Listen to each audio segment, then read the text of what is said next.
Uma semana depois de parar de comer, meu corpo muda.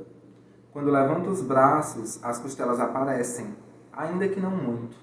Sonho. Algum dia, quando me sentar nesse piso de madeira, terei ossos em vez de nádegas, e os ossos vão atravessar a carne e vão deixar rastros de sangue no chão. Vão cortar a pele por dentro.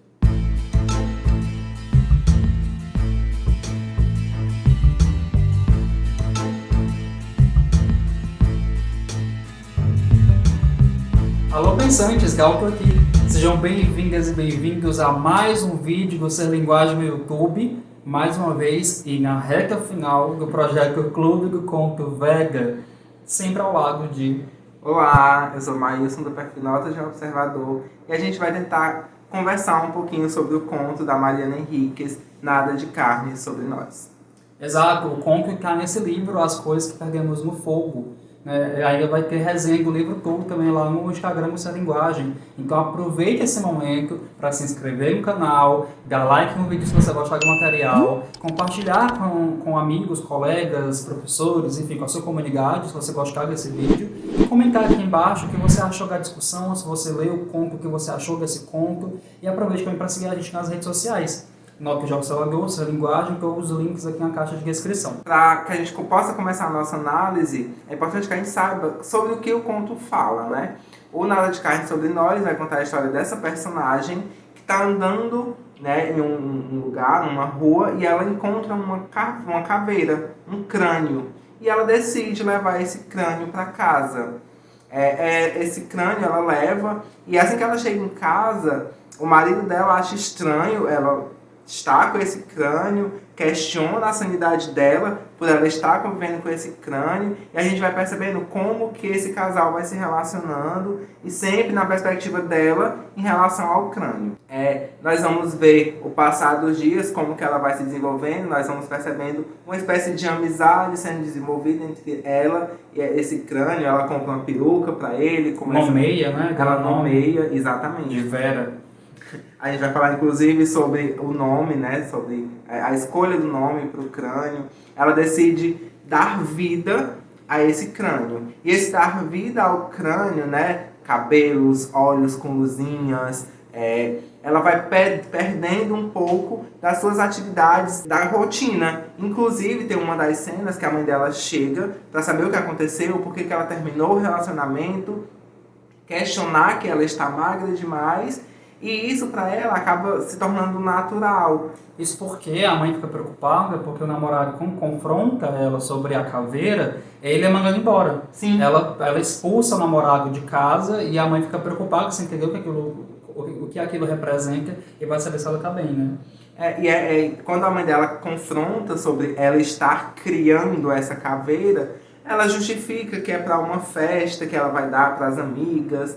Enfim, nós temos esse conto que se encerra para esse fim e que suscita uma série de discussões, como a gente estava conversando mais cedo, intra e supertexto, né? Sobre várias camadas, como a gente já falou ao longo de todo o projeto. Cada leitura vai suscitar uma série de interpretações e a gente vai trazer algumas delas para a gente discutir hoje no vídeo. Exatamente, e nós vamos nos concentrar principalmente em dois pontos. Todo texto, sempre que nós vamos fazer um exercício de interpretação, de compreensão textual, ele suscita na gente algumas camadas possíveis de interpretação. Aliás, ele permite algumas camadas de interpretação. Eu gosto de ver esse processo de interpretação como realmente de verticalização, de aprofundamento. Então, nós temos alguma coisa que está ali na superfície, né, no começo, e você vai aprofundando-se nos sentidos possíveis desse texto até encontrar outras interpretações possíveis. Acontece bastante quando você relê um texto várias vezes. Você sempre vai voltar nele com uma nova interpretação. Aqui é uma coisa parecida, mas vai trazer uma interpretação mais direta, mais primeira, que está ali nas primeiras camadas de interpretação, que é voltada para a questão dos transtornos alimentares. E eu vou trazer logo em seguida, contextualizando o conto, nos aspectos de quem o escreveu, quando o escreveu e onde o escreveu, para que a gente possa, quem sabe, essas camadas ainda mais profundas de interpretação. Então esse é o exercício que a gente manteve ao longo do projeto, não seria diferente nesse penúltimo conto e antepenúltimo vídeo do Vega. É isso. Quando a gente lê, logo na epígrafe vocês já conseguem perceber que nós temos uma personagem que parou de comer para interagir com uma caveira, e ela começa a perceber essa questão de como que todo mundo tem como base o osso e que a gente não tem como fugir desse ser osso, né, de estar com o osso. E como eu sou formado em nutrição, essas questões voltadas para a alimentação, transtornos alimentares, sempre se tornam muito sensível para mim. Então, assim que eu li esse conto, algumas imagens me vieram à cabeça e eu fiquei pensando, problema. E é interessante que quando a gente vai lendo, a gente vai percebendo que a personagem acaba não tendo consciência de que ela está entrando num processo de transtorno, de adoecimento, a partir da sua relação com a alimentação também. E isso faz com que a gente faça um link direto com questões como anorexia. A anorexia é um transtorno alimentar em que a pessoa acaba não tendo consciência de como o seu corpo vai mudando. Ela se pega muito mais em outras questões, sei lá, quanto de alimentação ela vai comer, se vai comer ou não vai comer, a questão da disforia de imagem, ela se vê num corpo que não pertence. Isso acaba com que ela não perceba o que realmente está acontecendo com o seu corpo. E nós temos isso com essa personagem. Ela está emagrecendo, seu companheiro vê que ela está emagrecendo, a sua mãe percebe que ela está ficando mais magra, que ela está ficando com um aspecto cadavérico, e ela não acha que isso está acontecendo. Ela acha que isso é só uma espécie de surto das pessoas, que as pessoas estão problematizando uma coisa simples. Mas não é. Isso me fez lembrar de duas outras obras que conversam muito sobre essas questões, que eu queria deixar recomendado para vocês, que é o livro Garota de Vidro. Eu vou pedir para o Dalton botar a capinha aqui, para vocês conhecerem, que vai contar a história de uma adolescente que vai entrando nesse processo de deterioração do corpo por conta do transtorno alimentar. E o outro é um filme da Netflix, que é O Mínimo para Viver, que vai também levantar questões sobre anorexia, sobre essa tentativa de superar esse transtorno, essa modificação do corpo, que é uma doença. Não tem como a gente olhar para isso, olhar para esse texto, ver que essa personagem é uma personagem adoecida e fingir que isso não está acontecendo. Fingir que é só literatura, que isso não faz parte da nossa realidade, porque faz. É importante que a gente esteja atento a essas questões.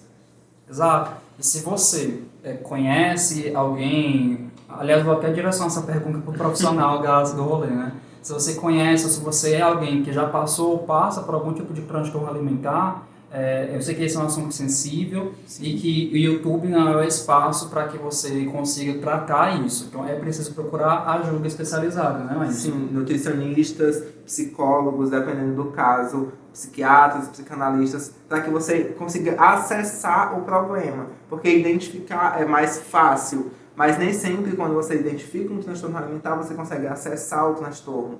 Então, só profissionais capacitados conseguem ajudar pessoas nessas situações. Exatamente. Então, se você sentiu alguma coisa, não tenha vergonha. Faz parte do processo de cura o reconhecimento do problema. Isso.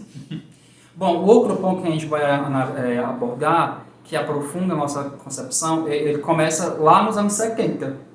Por quê? Em 1970, na década de 70, né, por aquela região ali temporal, a Argentina viveu uma ditadura civil-militar. Assim como o Brasil, na segunda metade do século XX, nós temos alguns países da América do Sul que passam por processos totalitarísticos, né, por experiências totalitarísticas, muitas delas motivadas pelo inimigo comum, que foi o comunismo. Qualquer semelhança com os dias de hoje, em termos de algumas discussões, não é mera coincidência. Nós temos essas heranças malditas até os dias de hoje. Então nós temos, no processo da ditadura civil-militar da Argentina, um saldo extremamente tenebroso de cerca de 40 mil pessoas desaparecidas no país. Um país como o Brasil, de dimensões continentais, o número desse já seria assustador. Imagina na Argentina, que tem uma faixa territorial menor do que a nossa. Então, 40 mil pessoas desaparecidas, 40 mil famílias ou pessoas ligadas a essas pessoas desaparecidas que não sabem o que houve com seus entes queridos, isso acaba trazendo ainda mais angústia para a memória do país. É um assunto que está entranhado na cultura local. Logo em seguida, depois do período de ditadura, a literatura dá vazão, assim como outras artes, né, como a música, artes plásticas, dá vazão a uma série de denúncias e relatos bem realistas do que foi esse processo ditatorial. é natural. Aqui nós também tivemos isso, né? Depois do fim do período totalitário, músicas, livros tratavam desse ambiente para demarcar na memória essa chaga, para que a gente não esquecesse mais. Inclusive, a gente fala sobre isso nos vídeos. Você vai voltar para mim e os homens que descobriram cadeiras proibidas, mas especificamente focando nesse período ditatorial no Brasil. Exatamente. Então, nós temos esse cenário, e pós-2000, já nos anos 2000, pós-ano 2000, nós temos uma outra onda de influência desse momento ditatorial na literatura argentina. É um momento em que novos autores que não viveram diretamente esse momento começam a escrever sobre esse momento de uma maneira mais abstrata, menos realista, ou então menos de denúncia. Dentre desses autores, essa nova safra de autores argentinos, nós temos a Mariana Enríquez, que é a autora do As Coisas que Perdemos no Fogo, e a Samantha Schweblin, que é a autora do livro Pássaros na Boca, do conto Pássaros na Boca, que nós também discutimos aqui. E também lá a gente falou como que a Samantha ela usa o fantástico para poder mostrar alguns problemas sociais. Não é diferente da Mariana Enríquez. Ela é uma das expoentes em usar o fantástico, o absurdo. Lembra da discussão sobre fantástico maravilhoso? Então, ela é um dos expoentes de usar o fantástico para denunciar ou para chamar atenção para problemas e heranças malditas que continuam existindo nos dias de hoje da Argentina. E tudo isso que eu estou falando, gente, é com base na pesquisa da Isabel Fontes, em um artigo incrível, muito, muito bom mesmo, muito prazeroso de ler, que está aqui embaixo na caixa de descrição. Super recomendo para quem quiser se aprofundar um pouco mais nisso, tá? Mas ok, que aqui isso tudo tem a ver com o que a gente está discutindo. Nós temos esse número absurdo de desaparecidos e de pessoas que foram mortas, exterminadas, durante o período ditatorial da Argentina. E esse processo de desaparecimento, de morte, é muito representado por ossada. A ossada, os ossos. Então, os ossos, eles representam uma chaga aberta, porque os desaparecidos, eles estão, como a Isabel fala, no meio do caminho entre a morte e a vida. Eles estão mortos, porque foram declarados assim, por conta de uma burocracia, mas não existe corpo para provar materialmente que essa morte aconteceu. Não existe osso. Nós vivemos em um país em que deputados são capazes de colocar em suas porcas de gabinete frases como quem gosta de osso é cachorro. Então, percebam como que a trajetória da Argentina, em termos de ditadura civil-militar, se confunde bastante com a nossa. E tudo representa um movimento maior que acometeu a América Latina naquele momento, né? É interessante a gente perceber como movimentos como esse, ou pessoas que negam a Comissão da Verdade como alguma coisa que não é útil, sendo que é importante que a gente fale sobre isso, que a gente lembre dessas pessoas e dê respostas para as famílias dessas pessoas, né? Porque o que aconteceu com essas pessoas? Exatamente. A gente sabe o fim, mas a gente não tem como provar esse fim. Exatamente, exatamente. Então, essa nova safra de autoras e autores, né, pós-2000, eles começam a usar muito da literatura de horror e a ficção científica para poder escrever sobre esses pontos. Até isso era uma estratégia muito utilizada, a gente pode até fazer outro vídeo depois sobre isso, no tempo da ditadura, para fugir da censura, usar o fantástico, né, porque os censores não conseguiam imaginar que aquilo era uma denúncia. Então nós temos esses autores, dentre eles a Mariana Enríquez, que vão usar algumas metaforizações sociais para construir o fantástico. Então, por exemplo, na obra da Mariana, nós não temos fantasmas, nós temos os desaparecidos. Nós não temos os monstros, né? Aqueles monstros lá, que lembra aquele livro, aquele conto que a gente leu, A Batalha dos Pássaros. Nós temos seres deformados, né? Corpos abjetos, como a Isabel fala, corpos que causam abjeção. E nós temos o estranho, aquilo que é fora do real, que é surreal, caracterizado ou materializado no outro, que não pertence à classe social do narrador. Então, o outro que é pobre, geralmente. Nesse ponto que a gente está analisando, nós temos esse comportamento da personagem ao resgatar a Vera, né? Essa caveira, inclusive o nome Vera vem de calaveira, eu não sei se eu falei, pergoio em espanhol, que é o diminutivo de caveira em espanhol, e aí vem o Vera, né? Então nós temos essa Vera representando ali um osso, né, um desaparecido. Quem é Vera? Não tem identidade. Seria Vera realmente mulher? Seria Vera realmente um homem? Qual é a história que Vera tem? E é interessante que tem um momento no conto, assim que ela encontra a caveira, que a caveira tem uma identificação. Na caveira tem o seguinte: examinei a caveira um pouco mais e encontrei um nome escrito. E o número? Tati, 1975. Quantas opções? Poderia ser seu nome, Tati, nascida em 1975. Ou sua dona podia ser uma Tati, nascida em 1975. Ou talvez não fosse uma data e tivesse a ver com alguma classificação. Por respeito, decidi batizá-la com o genérico Caveira. À noite, quando meu namorado voltou do trabalho, já era somente Vera. Então vejam como que a Vera, ela pode ser a desaparecida de alguém. 1975, década de 70.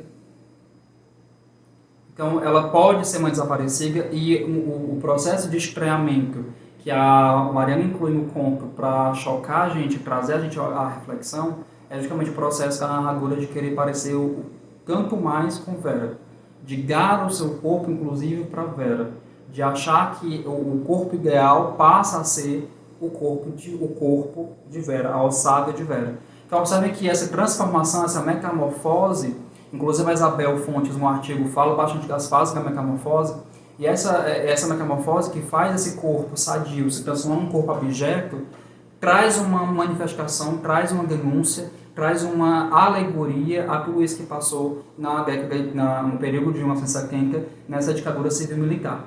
E acessar essas camadas mais profundas de interpretação contextualiza o conto nos aspectos de quem o escreveu, onde ele foi escrito e quando ele foi escrito. Querem um exemplo de como que essa camada só pode ser destravada com essa contextualização? Nós temos caveiras também na literatura nacional brasileira. Eu lembrei rapidamente aqui de um livro do Rafael Montes, sim, em que o protagonista faz amizade, que ele é estudante de medicina e faz amizade com um cadáver. A Gertrudes, exatamente. E nesse livro, qual é o mesmo nome do livro? Dias Perfeitos. Dias Perfeitos. E nesse livro, em que esse personagem faz amizade, é uma relação na cabeça desse personagem realmente de afeto, de relacionamento. Uma relação saudável. Exato. Né? Gertrudes, minha amiga. É aquele, tipo, eu não gosto das pessoas, são uma pessoa solitária, então só quem vai me compreender é a Gertrudes, que é um cadáver no necrotério da faculdade. Da aula de anatomia. Então nós temos essa imagem cadavérica também numa obra nacional. Mas será que teria como dizer que o Rafael Montes faz uma alegoria à nossa ditadura civil-militar? Não seria extrapolar um pouco? A obra da Mariana Henriques, As Coisas que Pegamos no Fogo, é construída, se não me engano, por 12 contos. Dos 12, 11 são narrados, são protagonizados por mulheres, construindo o que a própria Mariana fala de um sinistro feminino. E ela então utiliza-se dessa figura, dessa estratégia, para poder construir esses queixos, essa narrativa, essa literatura, refletindo esses ecos malditos do período totalitário. Coisas que Samantha Chaplin também faz e que outros autores também fizeram. Acho que é isso. Acho que é isso. Pesado, acho que é isso. Gente, não esqueçam de comentar, deixar a opinião de vocês. É interessante que vocês conversem com a gente sobre as impressões que vocês estão tendo sobre a leitura dos contos. Porque, às vezes, a gente tem uma interpretação, mas na leitura de vocês conseguem perceber coisas que a gente não percebeu. Isso enriquece o nosso horizonte de expectativas, enriquece a nossa análise. Então, não deixem de interagir, não deixem de comentar. De espalhar a mensagem do Celibato por aí. Ele vai continuar. Amanhã, então, nós temos o último conto do nosso Vega. Estou feliz, mas estou triste. E no dia 30, volta aqui no YouTube, que a gente tem o vídeo de encerramento do projeto, em que mais faremos um balanço e anúncios. Só digo duas coisas para vocês. Sorteio e... A outra palavra que eu ia dizer era quadros novos, mas eu descobri que são duas palavras, né? Então são três palavras. Novidades. É isso. Então até amanhã. Tchau.